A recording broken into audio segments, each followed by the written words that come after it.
الرحمن الرحیم اجیب دعوت الداع اذا دعانی فلیستجیبوا لی ولیؤمنوا بی لعلہم یرشدون۔ اجیب دعوت الداع، میں دعا کرنے والے کی دعا کو قبول کرتا ہوں جب وہ مجھے پکارتا ہے۔ اذا دعانی، جب مجھے پکارتا ہے، جب وہ مجھ سے دعا کرتا ہے۔ اب دیکھو نا، اللہ پاک نے یہاں وقت مقرر کیا، کوئی وقت جب مجھ سے دعا کرے، جب وہ مجھ سے تعلق قائم کر لے، مجھے اپنا معبود مانے اور یہ اپنا عقیدہ پختہ رکھے کہ حقیقت میں ہی دینے والا ہوں، وہی عطا کرنے والا ہے، وہی بخشنے والا ہے، وہی مہربان ہے۔ اور وہ فرماتا ہے کہ مجھے مانگو، مجھ سے دعا کرو، میں قبول کروں گا۔ تو پھر نظریہ سوچ پکیزہ رکھ کے تو جب چاہے، اب ہمارے یہاں کہتے ہیں یہ دعا کا ٹائم ہے، کوئی کہہ دے تو وہ دعا کا تم ہی ٹائم بتا دو، کب رب کا دروازہ بند ہے وہ بھی ہمیں بتاؤ، رحمت کا وہ تو ہر وقت کھلا ہے، بس اپنا دل ادھر جھکاؤ خالق کائنات کی طرف، رحمتیں آ جائیں گی، فضل ہو جائیں گے۔ جب مجھ سے دعا کرے، جب رب کہہ رہا جب، تو تم کیوں پریشان ہو رہے ہو؟ اس نے دینا ہے تو دینے والا کہہ رہا ہے کہ جب تم مجھے پکارو میں قبول کروں گا۔ تو اس لیے یہ لوگ ہوتے ہیں جو لوگوں کو پریشان کرتے ہیں کہ اس ٹائم درود شریف نہیں پڑھنا چاہیے تو اس ٹائم پڑھنا چاہیے، تو اس ٹائم نہیں پڑھنا چاہیے، دعا اس ٹائم کرنی چاہیے تو اس ٹائم نہیں کرنی چاہیے۔ کہا کہ تھوڑا سا پڑھ لیتے، پھر آپ کو پتہ چلتا کہ دین پہ اپنی رائے نہیں دیتے، اب سوچ نہیں دیتے، علماء کے قدموں میں بیٹھتے ہیں، پھر وہ وضاحتیں کرتے ہیں۔ اللہ پاک فرمایا کہ اب درود بھیجو، اللہ بھیج رہا ہے۔ اللہ پاک نے یہ فرمایا کہ اس ٹائم بھیجو تو اس ٹائم نہ بھیجنا۔ ہاں ٹھیک ہے، جو واجب و فرائض کے ٹائم ہے، یہ تو نہیں کہ فرائض کو چھوڑنا ہے اس ٹائم تو واجب کو چھوڑنا ہے، یا فرض کے مقام پہ جو اللہ کے محبوب فرمایا اس جگہ درود شریف پڑھنا ہے۔ اس سے ہٹ کر کہ بس پڑھو، درود شریف پڑھو، درود شریف پڑھنے والوں کے پیچھے نہ پڑھو، بس درود شریف پڑھو، میرے محبوب کی بارگاہ میں کیا کرو، درود پڑھو، اللہ تم پہ کرم فرمائے گا۔ بس جس میں چاہو پڑھو اور دعا جس میں چاہو کرو۔ دعا تو مخل عبادت ہے اور عبادت کا مغز ہے، چاہے وہ عین ملے، وہی چیز مل جائے جو مانگی ہے، نہ ملے اس کی مثل مل جائے وہ بھی نہ ملے، بلا کو اللہ دور کر دیتا ہے۔ پھر یہ بھی ہے کہ اللہ دعا کو محفوظ کر دیتا ہے، وہ اللہ حکیم ہے۔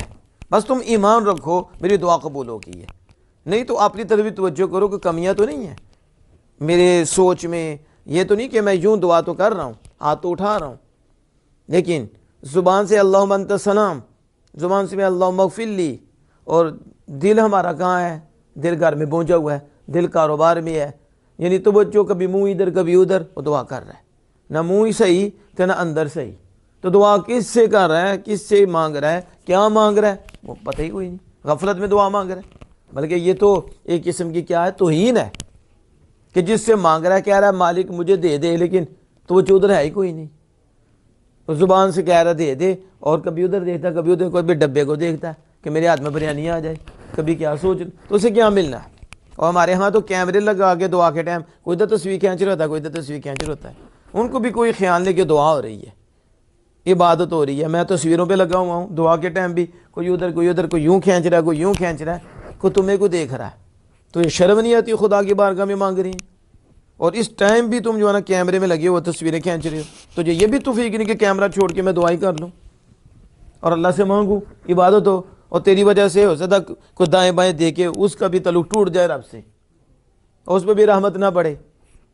جس سے مانگنا ہے دل اس کی طرف رکھو، ادب رکھو، خیال کرو کیا مانگ رہے ہو، کس سے مانگ رہی ہیں، اس تصور سے مانگو، پھر دیکھو ملتا کہ نہیں۔ پھر آگے اس کی حکمتیں ہیں کہ وہ محفوظ کر دے، پھر قیامت کے دن وہ اسے دائمی دولت سے نوازے کہ یہ تیری دعائیں ہیں جو دنیا میں کی تھیں ہم نے قبول کر لیں اور آخرت میں محفوظ کر لیں، کہ اس کا اجر آخرت میں ملے گا۔ تو یہ اصل میں دعا نہیں چھوڑنی چاہیے، دعا نہیں چھوڑنی چاہیے۔ نبی اکرم صلی اللہ علیہ وسلم کی زندگی مبارک پڑھو تو کوئی مجھے بتاؤ نا آپ نے دعا نہیں، لیٹے بھی، بیٹھتے بھی، اٹھتے بھی، چلتے بھی، اللہ سے رابطہ کیا رہا؟ جب دیکھے رب سے تعلق، باہر نکلے پھر بھی اللہ کا نام، اندر آئیں پھر بھی اللہ کا نام، بستر پہ اللہ کا نام، لیٹے ہیں اللہ کا نام، اٹھے ہیں اللہ کا نام، اللہ سے دعا، اللہ پاک سے دعا، اللہ پاک سے دعا، لباس اتار دے، لباس پہنے، اللہ پاک سے دعا، پھر دعائیں مسجد میں داخل، مسجد سے باہر، دعائیں رب سے تعلق. تو دعا تو مومن کا اسلحہ ہے، ہتھیار ہے. کیا ہے؟ ہتھیار ہے. اور یہ دعا جو ہے یہ کیا ہے؟ عبادت کا مغز ہے، عبادت کا. اور اللہ کو دعا کرنے والے پسند ہے. جو دعا نہیں کرتا اللہ اسے پسند نہیں کرتا، جو زیادہ دعا کرتا ہے اللہ اسے پسند فرماتا ہے. یہ دنیا دار کا دروازہ نہیں، ایک دفعہ مانگا تو دوسرا نکل جا، تو بار بار آنا ہے. رب چاہتا ہے کہ مجھ سے بار بار مانگے، اور رب پسند فرماتا ہے اسے جو بار بار رحمت الہی کا دروازہ کھٹکھٹاتا ہے، بار بار دروازہ کھٹکھٹاتا ہے. اس میں عاجزی ہے، اس میں انکساری ہے. جب بندہ اللہ کی رجوع کرتا ہے وہ سمجھتا ہے کہ میں کچھ بھی نہیں ہوں، میں بار بار ایسے کرتا ہے مالک میں ذلیل ہوں، میں کچھ بھی نہیں ہوں، تو ہی ہے مالک، تو ہی ہے مالک، نواز دے، کرم فرما دے، مہربانی فرما دے. تو عجز کتنا ہے اس کا. اور یہ فقیر بن کے اللہ کی بارگاہ میں مانگ رہا ہے. اللہ پاک کو کتنا پسند آتا ہے مانگنے والا، اللہ سے مانگنے والا. بار بار وہ اللہ سے دعا کرتا ہے، اللہ سے دعا کرتا ہے، کیونکہ دعا اللہ سے ہے اور یہ عبادت ہے، اور عبادت اللہ کے علاوہ کسی کی نہیں ہے. تو اب یہ بار بار کرتا ہے اور اللہ کو یہ پسند ہے. نبی اکرم صلی اللہ علیہ وسلم نے حضرت سیدنا فاروق اعظم رضی اللہ تعالی عنہ کو فرمایا، جب وہ عمرے کے لیے جانے لگے تو رسول اکرم صلی اللہ علیہ وسلم سے اجازت طلب کی. تو آپ نے کہا اے میرے بھائی مجھے اپنی دعا میں یاد رکھنا. امام الانبیاء صلی اللہ علیہ وسلم تعلیم دے رہے ہیں، حضور کہہ رہے ہیں سیدنا فاروق اعظم نے کہ اے میرے بھائی مجھے اپنی دعا میں یاد کرنا. آپ فرماتے ہیں اس کا مفہوم تھا سب سے خوش کرنے والا جملہ وہ یہ تھا کہ آمنہ کے لال نے مجھے فرمایا عمر بھائی مجھے اپنی دعا میں یاد رکھنا. اپنی اس جملے سے بڑھ کر مجھے کوئی جملہ پسند نہیں. حضور نے اتنا پیار فرمایا. اس سے پتہ چلا دوسرے سے دعا کرانا، دوسرے سے یا کہتے ہو اس سے دعا کیوں کرانے جاتے ہو؟ ہم نے کہا تمہاری قسمت میں نہیں ہے. ہماری قسمت میں اللہ عز و جل کی اطاعت لکھی ہے اور اللہ عز و جل کے فرمان پہ چلنا لکھا ہے. یہ قرآن و حدیث ہے. جو نہ مانے وہ پرلے درجے کا خبیث ہے.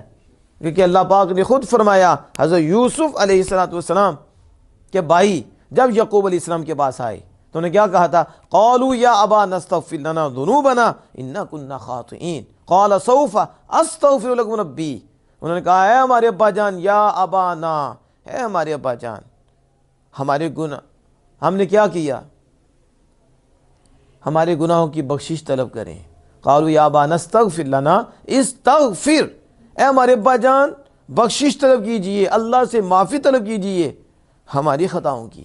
ہماری ہم مجھے بتاؤ خطا ان کی، اور وہ کہہ رہے ہیں حضرت یعقوب علیہ اللہ کے نبی اور قرآن ہے کہ آپ ہماری خطاؤں کی اللہ کی بارگاہ میں سفارش کیجئے، اللہ ہمیں معاف کر دے. تو آپ نے یہ تو کہا خطا تم نے کی ہے تو میری سفارش چلے گی؟ میری تو اللہ کے یہاں وجاہت ہی کوئی نہیں، عزت ہی کوئی نہیں، کوئی دم تو مار ہی نہیں سکتا. تم نے کیا تم رابطہ کرو. نہیں، اللہ جل وعلا قال سوف استغفر ربی. تو یعقوب علیہ السلام نے کہا سوف استغفر، ان قریب میں تمہارے لیے بخشش کی سفارش کروں گا، اپنے رب سے معافی طلب کروں گا کہ مالک نے معاف کر دے. مالک اب اس پہ بھی کوئی اور بھی ہم دلائل دے سکتے ہیں، لیکن میں تو کہتا ہوں کہ ماننے والے کے لیے تو ایک آیت ہی کافی ہوتی ہے. ایک آیت کو مانا ساروں کو مان لیا نا.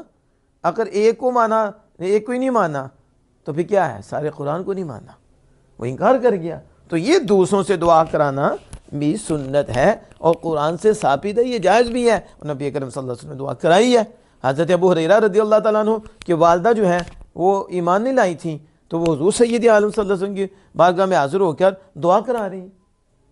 اور کیا دعا ہوئی؟ ادھر سے ہاتھ اٹھے ہیں، حضرت ابو ہریرہ گھر پہنچی ہیں تو اماں جان اسلام لا چکی تھی. حضور کی دعا کیسے قبول ہوتی ہے؟ اور صحابہ دعا کراتے نہیں ہیں. دعا کرنی بھی چاہیے, دعا کرانی بھی چاہیے, اور کچھ ایسے کام کرنے چاہیے کہ آپ کو کہنے کے بغیر بھی دعائیں ملیں. آپ کو بعض لوگ کہتے ہیں جی دعا نہیں کرانی چاہیے, کام ایسے کرنی چاہیے کہ اگلا دعا کرے. میں نے کہا یہ جملہ ٹھیک نہیں ہے. یہ جملہ دعا نہیں کرانی چاہیے کہ یہ کچھ کہاں سے آپ نے پڑھ لیا دعا نہیں کرانی چاہیے. ہم کہتے ہیں دعا کرانی ہے, یہ بھی سنت ہے, دعا کرنی بھی ہے, اور عمل ایسے کرنے ہیں, عمل ایسے کرنے ہیں کہ دعا کرانا بھی ہے اور بن کہے بھی دعا کرانا ہے. بن کہ آپ کا عمل ایسا ہو کہ آپ کی ماں ہاتھ اٹھا دے, آپ کے باپ ہاتھ اٹھا دے, ملے والے ہاتھ اٹھائیں, کتنا اچھا ہے, کتنا پکیزہ ہے, مالی اس پہ کرم فرما, اس پہ فضل فرما, یہ بھی ہے. اور دوسرا دعا کرانی ہے. دوسرا تو اب سمجھ آئی, اجیب دعوت الداعی اذا دعان. تو اس میں جو ہے ادھر یہ بات جو آئی کہ آگے کہا کہ مجھے پکارے, مجھے, تو یہاں تھا بالطاعہ. شاعر نے کیا کہا, مجھے پکارے میری طاعت کرنے کے ساتھ. کس کے ساتھ؟ حکم ماننے کے ساتھ, یعنی میرے حکم پر, میرے جو میرا حکم ہے ان کے لیے بالطاعت, یعنی جو میں نے کہا کہ میری طاعت کرو, میری یعنی میرے حکم کی فرما برداری کرو, میرے احکام کی فرما برداری کرو. یہ جو آگے تھا کہ اذا فلیستجیبوا لی, فل تو چاہیے کہ میرا حکم مانی, چاہیے کہ, تو یہاں شاعر کہتے ہیں دعائی بالطاعت, کہ چاہیے کہ میری دعا, میری دعوت کو قبول کریں. بالطاعت, میں دعا کو قبول کرنے والا ہوں, تو انہیں چاہیے میری دعوت کو اطاعت کے ذریعے کیا کریں, قبول کریں. مطلب یہ ہے کہ میرے حکم کو مانیں, میرے تو ایمان, ہمیشہ ایمان پر رہیں, ہمیشہ ایمان پر رہیں. یہاں حاشیہ دیکھیں, دعائی بالطاعت میں آگے جا کے کہتے ہیں فلجم تصلوا اوامری, میرے حکموں کی پیروی کریں اور میرے حکموں پہ عمل کریں. وتقدیم علی الایمان, تو کہتے ہیں یہاں پہلے فرمایا کہ میرے حکم کی اطاعت کریں, میرے اطاعت کریں, تو پھر فرمایا کہ وہ ایمان پر دائمی رہیں. تو اسے مقدم کیوں کیا ہے ایمان پر؟ اسے کہتے ہیں تقدیم علی الایمان, اسے ایمان پر مقدم کرنا, يدل على ان العبد لا يصل الى نور الایمان وقوته الا بتقدیم الطاعات والعبادات. کہتے ہیں کہ اس پر یہ دلالت کرتا ہے, یعنی ایمان پر طاعت کو مقدم کرنا, ایمان پر مقدم کرنا یہ اس بات پہ دلالت کرتا ہے کہ وہ نور ایمان تک اور ایمان کی قوت تک نہیں پہنچ سکتا.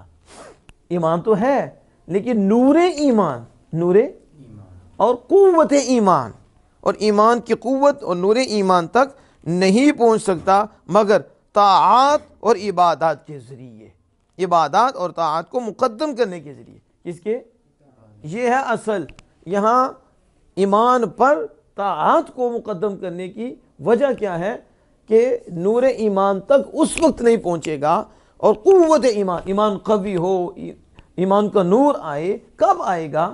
جب وہ اطاعت کا نور لائے گا, جب اللہ کی فرما برداری کرے گا, اللہ کی عبادت کرے گا, تو پھر اللہ کی عبادت اور فرما برداری کے ذریعے اس کے دل میں ایمان کا نور آئے گا اور اس کا ایمان قوی ہوگا. اسی وجہ سے یہاں ایمان پر طاعت کو مقدم کیا ہے, ایمان پر طاعت کو مقدم کیا ہے.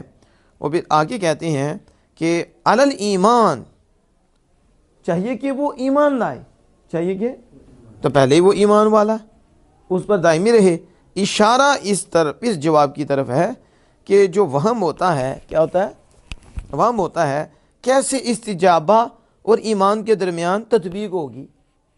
کیسے؟ پہلے کہا کہ میرا حکم مانے, پھر کیا چاہیے کہ وہ ایمان لائے. اب یہ استجابت اور یہ ہے ایمان, ان کو کیسے جمع کیا جائے, ان کو اور کیسے اکٹھا کیا جائے؟ تو کہتے ہیں کہ اس وہم کو دور کرنے کی طرف جواب ہے کہ ان میں سے ایک مغنی عن الآخر, ان میں سے ایک دوسرے سے بے پرواہ کرنے والا ہے, ان میں سے یعنی احدہما ان میں سے ایک دوسرے سے کیا ہے کرنے والا ہے. فَإِنَّهُ لَا يَكُونُ مُسْتَجِيبٌ یہ مطلب یہ ہے کہ ان میں سے ایک جو ہے وہ مغنی عن الآخر دوسری سے ضروری ہے دوسری سے ضروری ہے. فَإِنَّهُ لَا يَكُونُ مُسْتَجِيبًا لَهُ تَعَالَى مَنْ لَا يَكُونُ مُؤْمِنًا وَلَا مُؤْمِنًا مَنْ لَا يَكُونُ مُسْتَجِيبًا.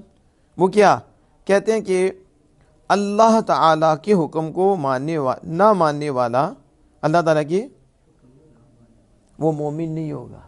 بل لا یکون اللہ تعالیٰ کے حکم کو نہ ماننے والا قبول نہ کرنے والا من لا یکون مؤمنا وہ مومن اور لا مؤمنا اور وہ مومن نہیں جو اللہ کے حکم کو قبول کرنے والا نہیں ہے. کوئی ایسا مومن بھی نہیں جو اللہ کے حکم کو قبول کرنے والا نہ ہو. سمجھ آ گئی؟ تو پہلا یہ کہ یہ دونوں جو ہے نا ضروری ہیں جدا نہیں ہے الگ نہیں ہے مغنی ہے. یہ نہیں ہے کہ وہ اس کے جو مستجیب ہے وہ ایمان لانے والا نہیں ٹھیک ہے تو جو ایمان لانے والا ہے وہ مستجیب نہیں. کہا نہیں یہ دونوں کیا ہیں ایک دوسرے سے محتاج ہیں.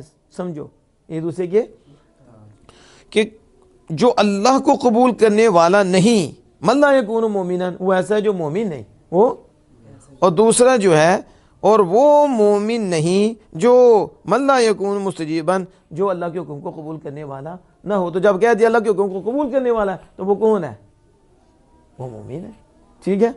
اور آگے کہتے ہیں کہ وقد یقال کبھی کہا جاتا ہے کہ انه من قبیل ذکر خاص بعد العام لتنبیہ علی فضل و شرفی یہ بھی کہا جاتا ہے کہ یہ ذکر خاص کے قبیل سے ہے عام کے بعد یعنی عام کے بعد خاص کا ذکر کرنا ہے عام کے بعد خاص کا ذکر کرنا. کیوں کہتے ہیں فضل اور شرف پر تنبیہ کرنے کے لیے. فضل یعنی یہ بھی کہا جاتا ہے کہ پہلے جو اللہ کے حکم کو مانے تو یہ کیا ہے عام ہے یہ اور اس کے بعد میں وَلْيُؤْمِنُوا بِهِ اور یہ خاص ہے اور یہ تو عام کے بعد خاص کا ذکر کرنا اس کے شرف و فضیلت پر کہ شرف و فضیلت تو ایمان کا ہے شرف فضیلت ایمان کا ہے تو اس کے شرف و فضیلت کی وجہ سے بطور خاص اس کو کیا کیا گیا اس کا ذکر کیا گیا تاکہ وہ کیا کریں ہدایت پا جائیں کیا کریں ہدایت پا جائیں. واللہ تعالی بالصواب.